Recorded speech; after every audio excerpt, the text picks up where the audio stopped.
After Hours Answering Services Consolidation. My name is Carlene Anto, and I am the Vice President of Marketing for PerfectServe, and I will be your moderator today. Thank you so much for joining us. Before we get started, I'd like to take a moment to review today's webinar platform with you. In the middle of the browser, you will see a box containing today's slides, and they will advance automatically throughout the presentation. If the slides are hard to view, make sure that you expand the slides by clicking on the square at the upper right corner of the slide window. To the right of the slides, you will see a Q&A box to submit a question at any time. Your questions will be addressed at the end of the presentation. And then finally, on the left side of your screen, you'll find a resource list containing a PDF of today's slides, as well as a related case study. A couple of reminders. Today's webinar is being recorded for our friends and colleagues who are unable to join us today. As an audience member, you will be in listen-only mode, so please make sure you use that Q&A box to communicate with our speakers today. And then finally, at the conclusion of the webinar, we ask that you complete a short survey and tell us what you thought of today's event. We're very excited today to hear from Mark Ferraro, who is a Consulting Director of Purchase Services for Vizient, and Ryan Bocut, who is the Executive Director of Operations for Piedmont Healthcare. And now I'd like to hand it over to Mark. Thank you, and welcome everybody. Today I want to start our discussion with just a quick review of the current atmosphere in healthcare today.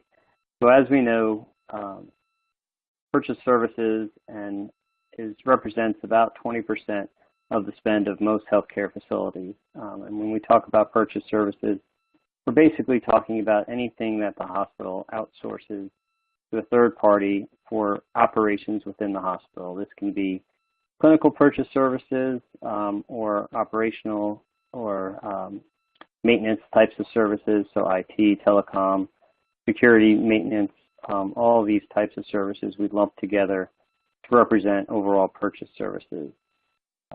These aren't always top of mind purchase services or contracts that are being evaluated by the hospital. A lot of these contracts are the type of contracts that once they're in place, they kind of just hopefully are happening properly and are not causing a daily issue, so they sometimes aren't at the forefront of a supply chain manager's daily activities. So they may get missed, or contracts sometimes automatically renewal. There's a lot of that in these contracts where a service may be initially brought on for a 3-year term and it may extend for multiple reissues, so it may continue much longer than originally anticipated.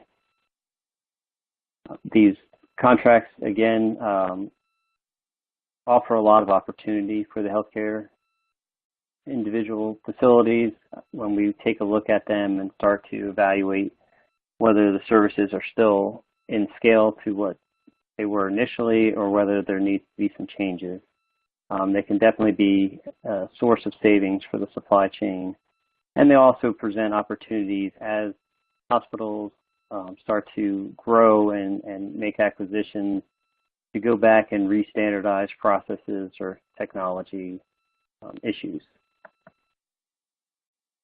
Currently, we know that a lot of hospital acquisitions are occurring among facilities to facility, but also among physician practices.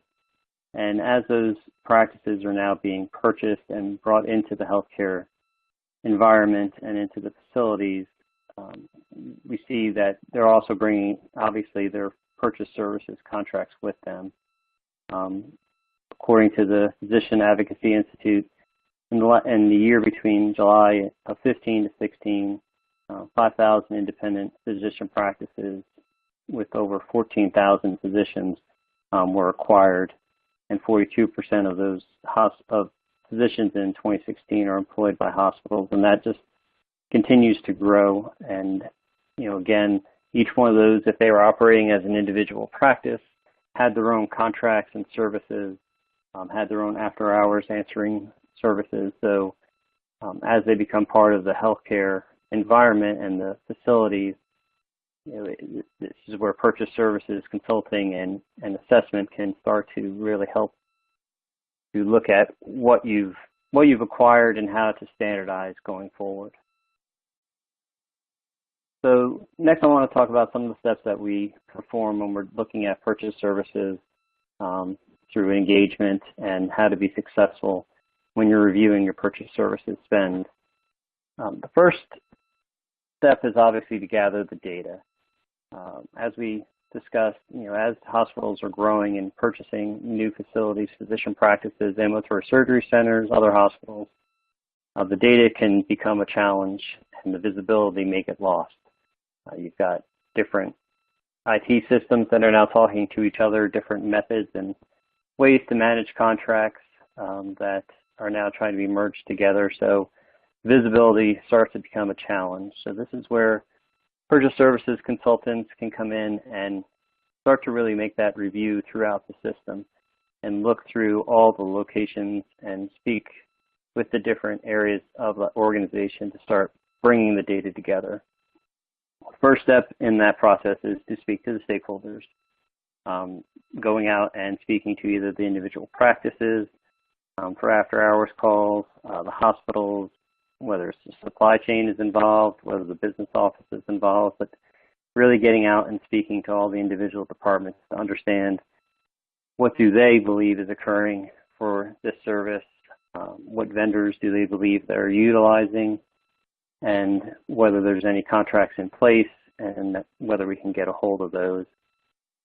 As we are able to go out and speak to stakeholders, a lot of times this is the best method because sometimes those contracts are held in their actual office, especially if it's a physician practice that was standalone at some point. The business manager there may be maintaining all those contracts, and depending on when the transition occurred, they may not have gotten into a central repository for the hospital or for the supply chain office.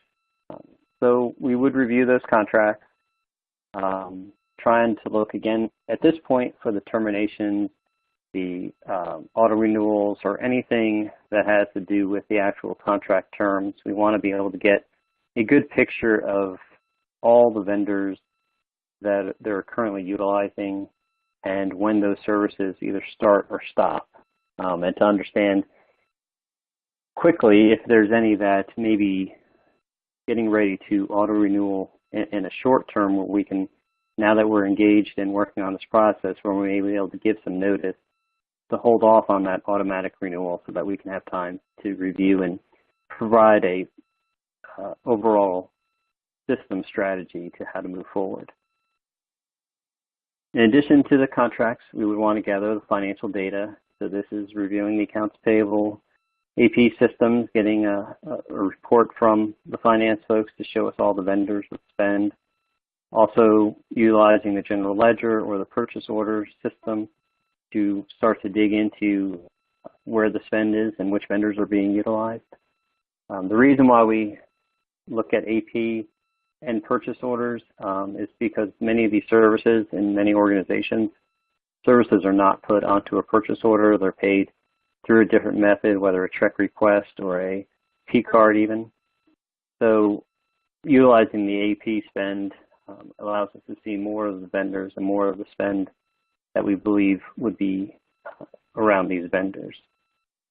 And then we can start to aggregate that spend so that we can begin to tell a much bigger story. Looking at after-hours calls and after-hour vendors at individual facilities, many times the spend is not significant, especially if it's maybe a pediatric office or something that doesn't really require 24/7 service, or something that doesn't get a lot of after-hour call-ins. So individually, the spend may not be significant, but when you do this kind of research and really gather the data from every angle, the spend starts to add up and it becomes a much more significant opportunity. Now that we've gathered all the data, At this point is where we would suggest to get the executive buy-in. This is, a key part of the process in order to move along the engagement properly and to be able to truly have success at the end. We need to get the executive buy-in as close to the beginning of the process as we can. Obviously, it's very important to have the data as we go into that executive meeting. We want to be able to show them through aggregating the spend that this is a significant enough opportunity to spend some time and utilize some of the facility's resources towards. And also we want to start to have that conversation on who are the vendors and what are the relationships of those vendors. We want to understand the sacred cows. It doesn't matter how big or small the vendor is. In my experience doing purchase services consulting for many years, it's almost impossible to know which vendor may be the one that is going to cause a roadblock at some point or is a sacred cow with the executive team or some form of the organization. It may be that they just provide other services in other areas that you need to be delicate in approaching making any changes from that vendor because the issues will be have repercussions on other services. Also, an important part of this is to provide coaching on building the business case. So we want to understand at this point as well, especially at the executive level, is after hours calling something that you just want to leave as after hours? Is there a broader strategy to start to build the communications model between the hospitals and the physician practices? What other possible communication links are out there that the executive team is looking to move forward in the future so that as we're going through this process, we're not just renewing a new contract. Something personally, I'd rather not just renew contracts. I'd rather make sure that we're building a successful strategy around the service that we're working on, in this case after hours, that's going to leave the facility in a better spot going forward so that they're prepared for the future and it's not merely a contract renewal. That is certainly something that can be done on your own very easily, and with auto renewals, it automatically happens. But the way we would like to work it is that we're building a future for that service that will grow with the organization. So now that we've gathered our data and we've gotten hopefully some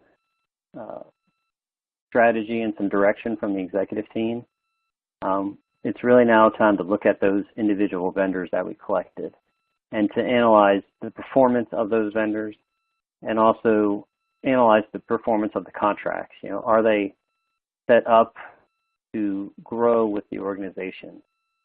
Again, when we look at vendors, we see that some may be large multi-state companies, national companies, regional, but there also might be some of those quote-unquote mom and pop vendors that are there that have been working with the practice maybe since the practice opened.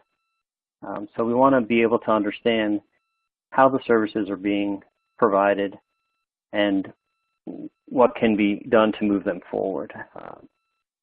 So when we're looking at spend, we're also, from the consulting side of it, looking at historical spend, trends, variability, and benchmarks, and trying to look at how the spend is being categorized so that we can determine if it fits into a benchmark. With many engagements, we find that the contracts are not easily matched. Some contracts may be working on a term basis, so a 28-day cycle where they're charging up to X number of calls, which is a flat rate for that amount, and then an additional rate above that. Some are charging a monthly rate, which is not exactly the same as a 28-day cycle. So how do we compare those? Some are charging a per call model where they're charging for per minutes, for referrals, for transfers, patching, all these other options that you have with an after-hour call service. maybe individual fees in that contract. So this piece of the puzzle probably takes a fair amount of time to really level everything out so that we're comparing as best as we can, apples to apples, to understand who is giving the best price maybe for, in this situation, and who's also giving the best service. This is a point where we would most likely go back to the stakeholders and ask them, instead of just who is providing your service, how is your service? What do you like about it? What do you not like about the service? Where have they had gaps? Where have there been issues? And if there have been issues, how have they addressed them? Have they fixed the issues for you? Are they working on a solution? How does that all play out? Again, continuing along that path of setting up a proper strategy for the healthcare system to go forward. And the other thing is utilization, is comparing the utilization. Again, once we can level out how it's pricing, then we can begin to figure out, are we utilizing, is the hospital facility utilizing that service to the best? And could there be additional utilization or additional ways to benefit from the current contracts? Or does it need a new vendor to be brought in to really give that option? This is also a phase that I found to use instead of an RFP at every time, a request for a proposal. There's also the opportunity to use a request for information at this phase to just get your questions answered in a less formal way without the requirement of picking a specific vendor. It allows you to really get the information in, compare, and ask questions about either the contract or the spend that, in a formal RFP, it would take you a long time probably to get through those questions. You'll get the same answers. But in an RFI, you can be more direct and just say, if you were to get additional business, would you handle it? And currently the business you have has grown. How are you handling the expansion? But it's a good way to grab additional information. So now that we've evaluated, the contracts, the spend, talked to our executive team, and we've now been able to analyze the data to get it into a better opportunity, we would start to evaluate those standardization options. Again, we've talked to the stakeholders at this point. We should know their needs and goals. At that point, we need to look at the current group of vendors and those that are not providing service to see who would be a company that can provide a spectrum of services that will really meet the strategy of the enterprise. And then how would any changes impact overall spend and service standards? How should they change to meet the growing needs of a hospital? In many cases, none of the current vendors can really meet the new strategy of what the hospital needs. If it's truly to move to a full communication plan where the hospitals can talk to the physicians, and the physician practices are able to quickly identify on-call staff. What we found is that many of the current companies and maybe some of the smaller companies, their systems are doing the job, but they're not doing it as effectively and as efficient as possible. So that also can add to some of the additional cost. It's not because of the number of calls, but because of the inefficiency of the vendor to be able to manage the volume that's maybe keeping the call longer, causing more transfers, more additional fees that's actually costing more money, not because of really influx of volume, but because of the inefficiency of the ability to get the work done. So we take those things, the contract opportunities, whether again it's new or current contracts, identify the best practices and how that marries up to the corporate direction, and then make that recommendation on how to move forward based on the analysis and strategic imperatives.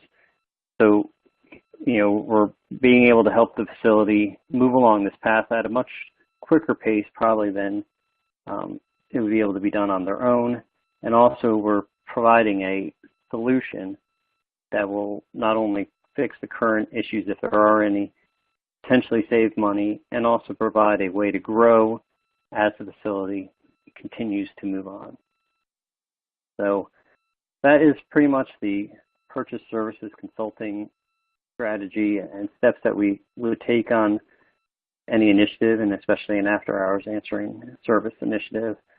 At this point, I want to turn it over to Ryan for him to talk about Piedmont.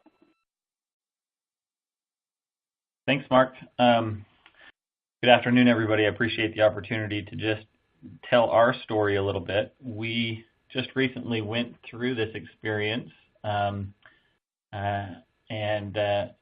hopefully I can give you a little bit of background of how that worked for us. So Piedmont Healthcare is a healthcare system that's located in Georgia, founded in 1905. Main hospital is in Atlanta, Georgia, but over the last number of years we've really grown a lot and expanded through acquisition of both hospitals and physician practices to where we now have 11 hospitals spread throughout the state. We also have 24 urgent care centers, 28 retail centers, quick care locations, and about 179 physician practice locations. We serve 2 million patients across Georgia and have 22,000 plus employees, providing not only uncompensated care but regular care to the residents of Georgia. The next slide, I just want to show you quickly some of our growth. Mark highlighted early on in his presentation a little bit about the climate in healthcare and how many acquisitions are taking place. And I mentioned our hospital acquisitions. Over the last 4 years, we've gone from a 4-hospital system to 11 hospitals. With that, we've acquired those physician practices. We've also had a lot of organic growth. And you can see from this chart, in 2015, we've gone from 416 employed physicians to this year 592, and we anticipate having 647 next year. The same with the practice locations that you can see there at the bottom.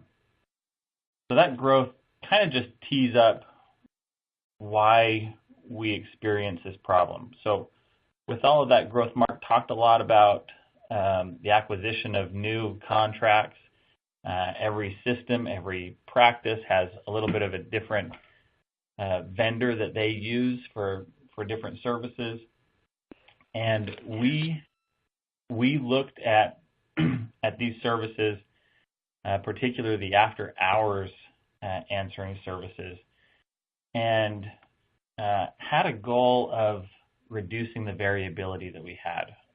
We wanted to go from 13 different vendors down to a single vendor. One, for cost, but two, we also wanted to improve our quality of care and the consistency of care that we were providing to our patients, and the level of service that our physicians were receiving when those patients were calling after hours. So we noticed, again, variability in the rates that we were experiencing, the usage, the quality and type of service that we were receiving from all these different vendors, and also the patient experience. And we felt that moving towards a central provider would help with that. So in Mark's presentation, he talked about executive buy-in being step 2. For us at Piedmont, it was actually step 1. And we approached this from 2 different perspectives. First, on the supply chain side, we recognize that this may be an opportunity to be a better steward of our resources. We have a process in place here at Piedmont called Strategic Transformation and Resource Stewardship Program. which is the acronym is the STARS program. Basically, that's an opportunity to look for waste in the system, an opportunity to be a little bit more efficient. And we have a number of projects that go on to eliminate waste and gain efficiencies. And after-hour services was one of those services that was identified as an opportunity. And so that was sent to our executives from that avenue. But also from an operations standpoint, we had identified the need to fix this problem. We had a number of complaints from our physicians that they were frustrated in getting calls that they shouldn't be receiving, that patients were having a difficult time navigating our system. And you call one practice and you'll get one level of service, and call a different practice and get a different level of service. And we really needed to streamline that and have the same look and feel across our system. And that's when we engaged Vizient to help us through this navigation, to gather the data, help us through the RFP process, and identify a single vendor. There's not a bullet on here, and this is jumping ahead just a little bit, but one thing to keep in mind that we were sensitive to when we were looking at this, we had a number of different vendors, and some of them were vendors from different avenues. So Mark talked a little bit about the mom and pop vendors. Those physician practices that had mom and pop vendors, a lot of them were very happy with those mom and pop vendors, and they were providing a good level of service to them.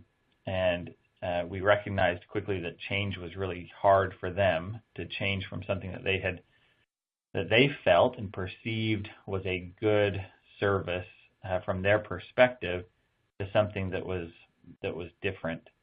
And helping them, when we talk about sacred cows, one of those big challenges for us and opportunities for us was to help educate the physicians that while from their perception those mom and pop vendors might be really good, that there is a wide variety of services available out there that can enhance the experience and provide even better customer service than what they were experiencing from their small mom and pop vendors. So not only executive buy-in is important, but in this situation and this type of service, getting the physicians on board was critical for us to help them understand and embrace the change. So step 2 for us was gathering the data. Usually this is pretty straightforward. We should have all that data readily available for us. We experienced a few challenges that primarily centered around our growth. Because we were growing so quickly, we were adding physicians to existing practices, we were acquiring new practices, that the total number of employed practices was changing very quickly.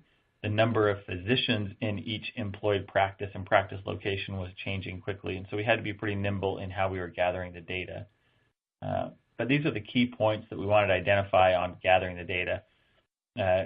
In number of practices, which practice has an answering service or is not utilizing an answering service, the names of the services currently being used, are they human-centric, are they automated, and then getting a handle around the fees and the fee structures, which varied widely from a per minute charge to a flat rate,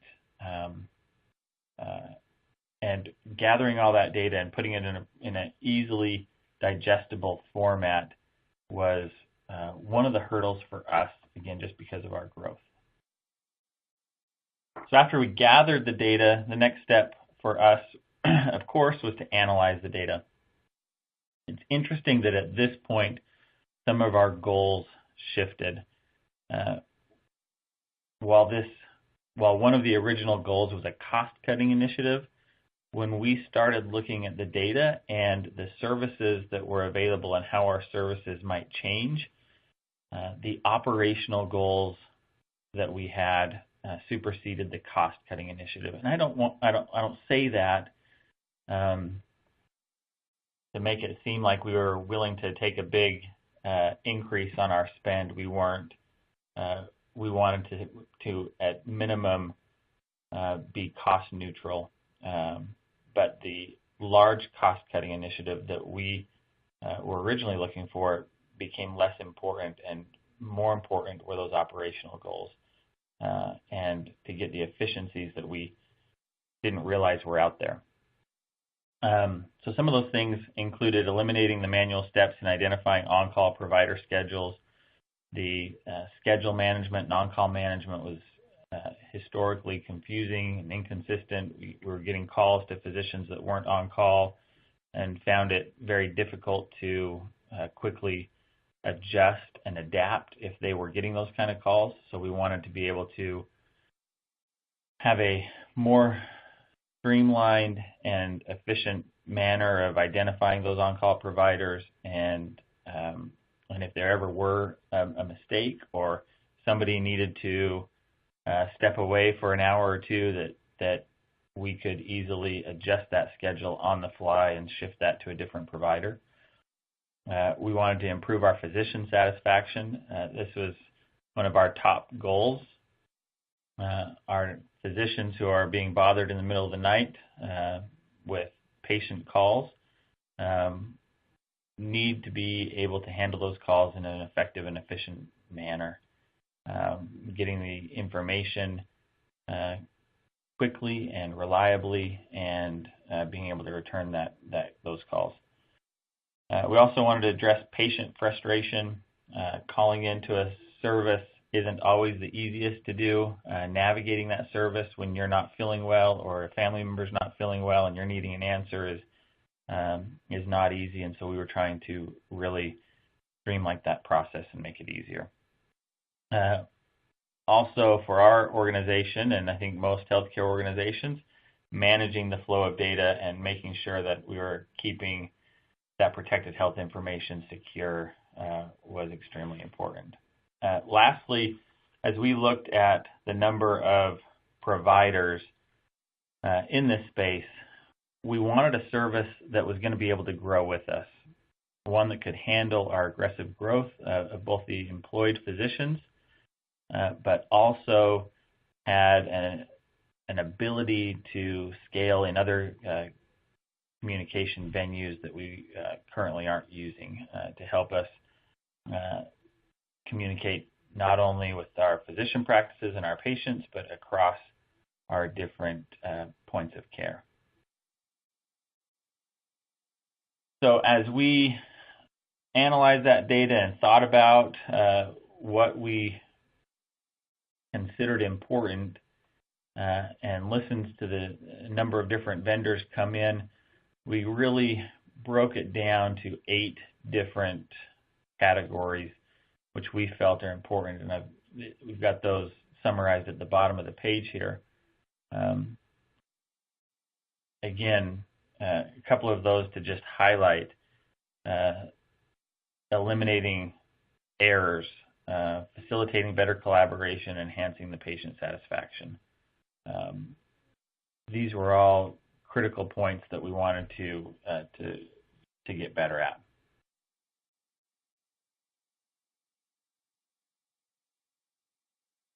So at the end, after our process of analyzing the data, figuring out what we've got, what works well, what doesn't work well, looking at the different vendors that have come in, it was time to make a decision.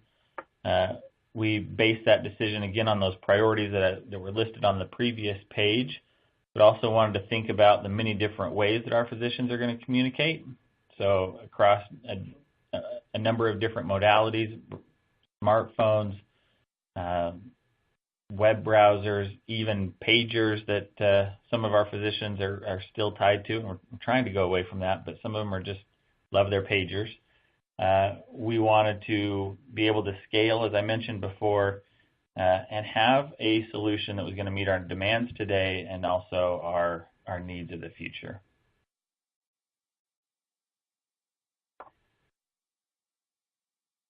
Mark, do you want to talk about step 5, maintaining the gain? Sure.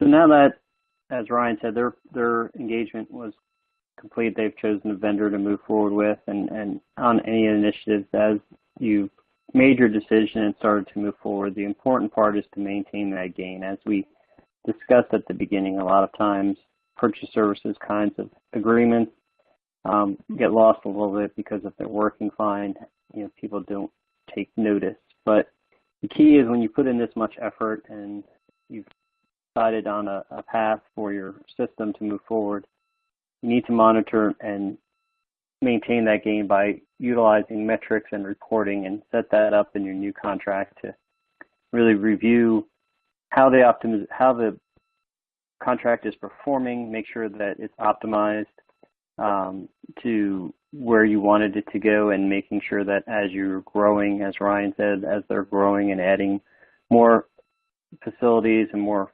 physicians, that it's growing with you and it's still providing that service. And maybe there's now additional services that need to be added. So by monitoring it with metrics, by having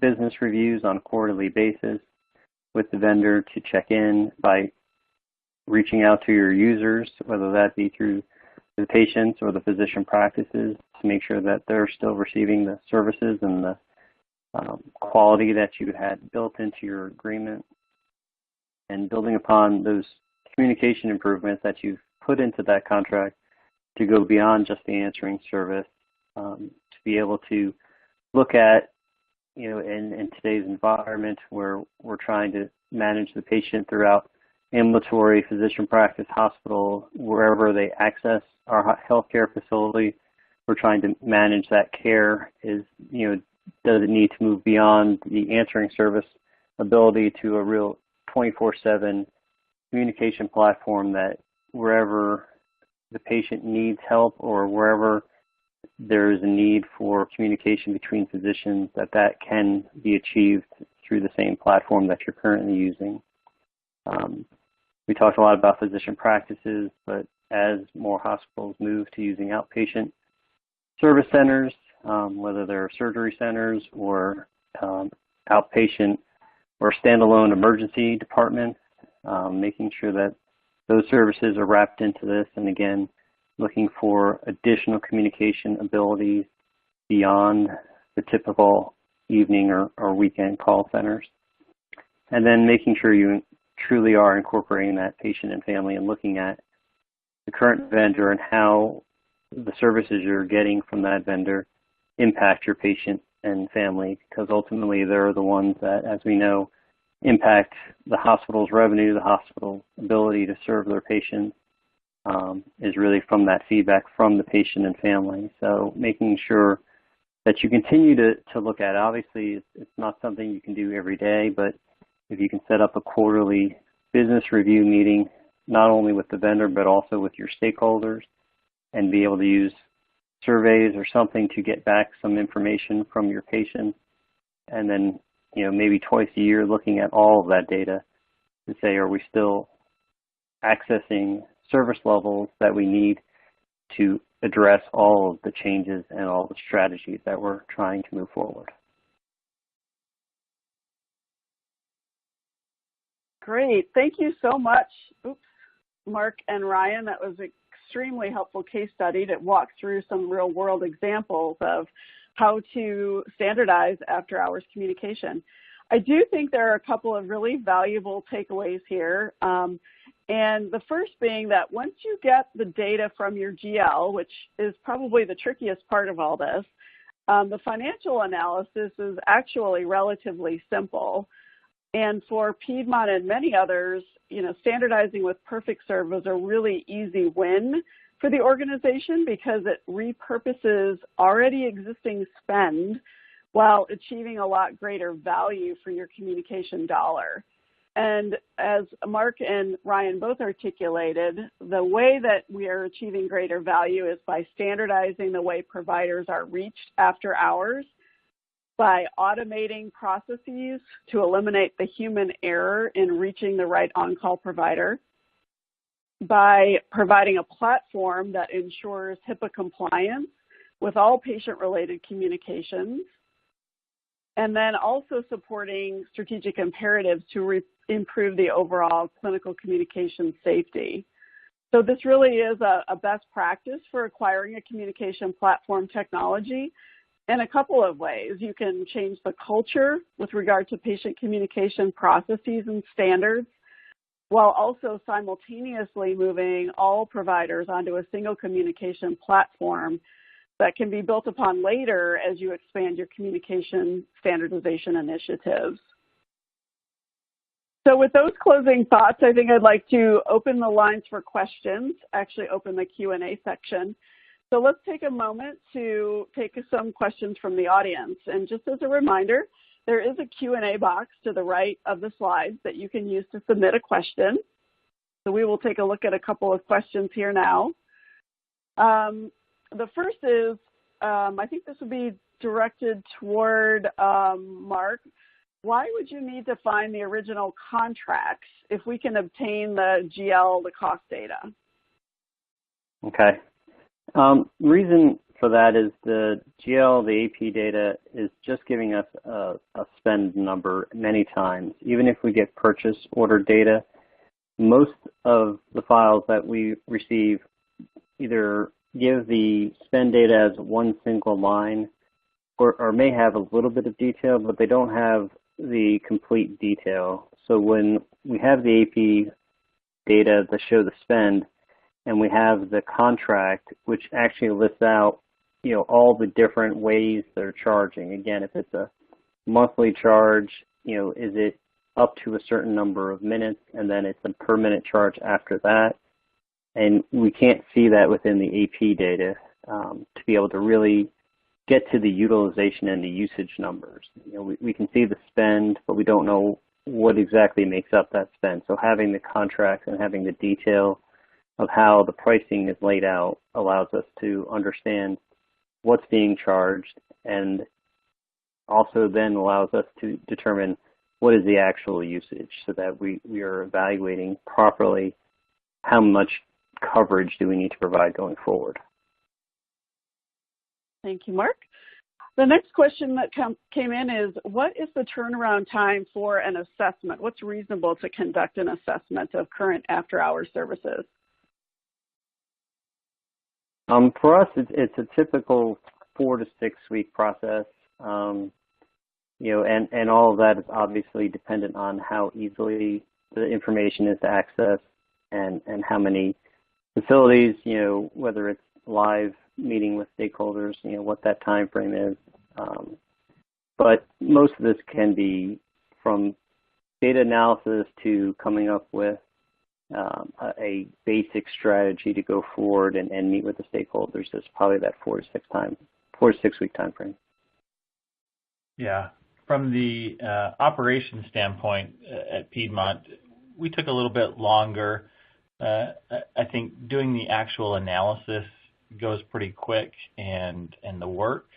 There's always a little bit of that political maneuvering that needs to happen beforehand when we talk about getting the executives buy-in, as well as the physicians buy-in and helping them to feel comfortable with the change. And so from my perspective on implementing and putting something into place, you don't want to rush it too much. You want to really make sure that you've politically maneuvered the right way and spoken with the right individuals to help them feel comfortable with the change. And so for us, 3 to 4 months when you start talking about that pre-work before the assessment, and then the after work as you're implementing and really putting something into place. Yes, those are good points. Cool. All right. The next question we have is, why do you need to speak to stakeholders if you have the hard data on the finances? From my perspective, it's really to get an understanding of the satisfaction level with the service, any issues, any problems that are occurring, also to understand how they're utilizing the service. We can assume, because it's an after-hours vendor, or it's been categorized as that kind of spend, that, you know, this is a typical way that it's been utilized. But being able to speak to stakeholders, get the truth of the matter, and truly understand, you know, how they're using it and satisfaction levels, and if they feel like what they have is satisfactory to their needs. It may be that what they have is satisfactory based on the service they're getting, but they may feel like they need additional services where they're not necessarily upset with the current vendor because they understand that they're getting the services that they required or that they contracted with, but their needs have changed and they need more. None of that you can get from paper. You need to really speak to the stakeholders to understand the situation. Yeah, and for us, it was, it gets back to that point of having two different initiatives. From a paper standpoint, it's pretty easy to make a change and to go for a clear cost-cutting measure.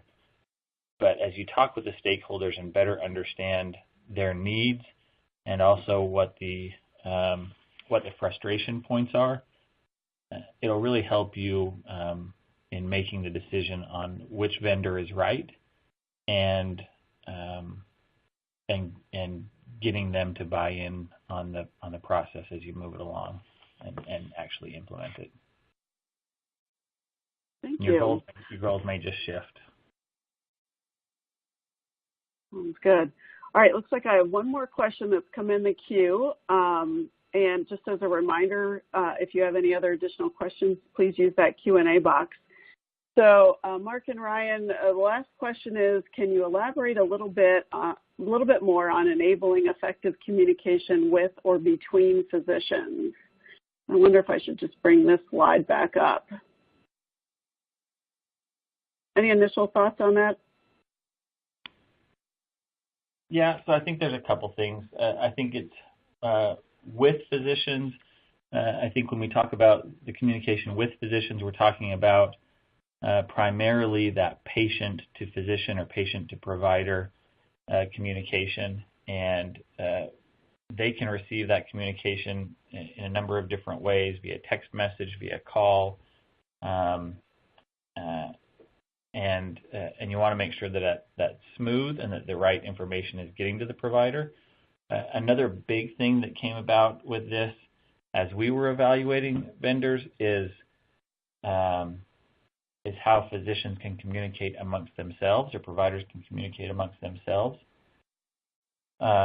Whether that's during the day and you're asking somebody to in a hospital setting to come and see a patient in one of the rooms, you know, the services that are provided here, one thing that's included is a secure text messaging.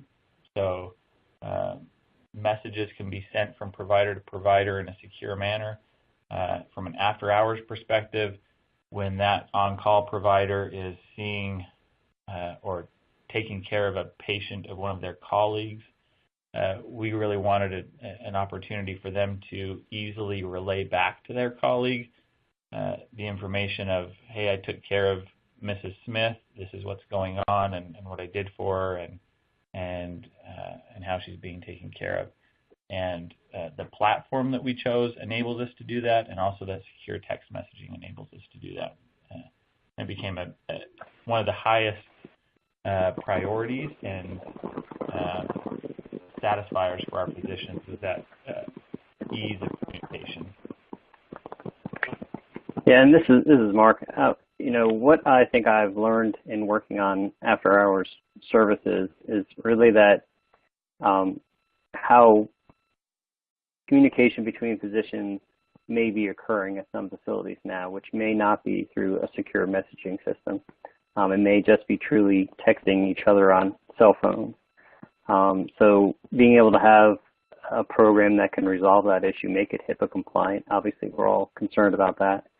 And also the ability for a hospital to be speaking with the physicians or the physician office during the day and being able to have that communication if there is a patient in the hospital that a physician needs to come in to see. You know, the way it was occurring before, making phone calls or doing manual ways of communicating to people to then having a more sophisticated electronic method to do it is amazing. And it's something that, again, I've learned through managing these kinds of initiatives on the major differences that are occurring, and being able to have a platform that can satisfy multiple areas of the needs in this area is something that is fascinating to me. All right, I think we've answered everyone's questions. So in conclusion, I'd like to first thank our speakers. Mark and Ryan, thank you so much for spending your valuable time with us today and sharing your lessons learned and strategies. I think that's great help to many on the line. And also thank you to all participants for spending your time with us today as well. Please take a moment to complete a short survey and tell us how we did. You should see a survey icon button at the bottom of your screen, which you can launch manually if by chance the survey does not automatically launch right now as we conclude this webinar. Thank you so much and have a great day.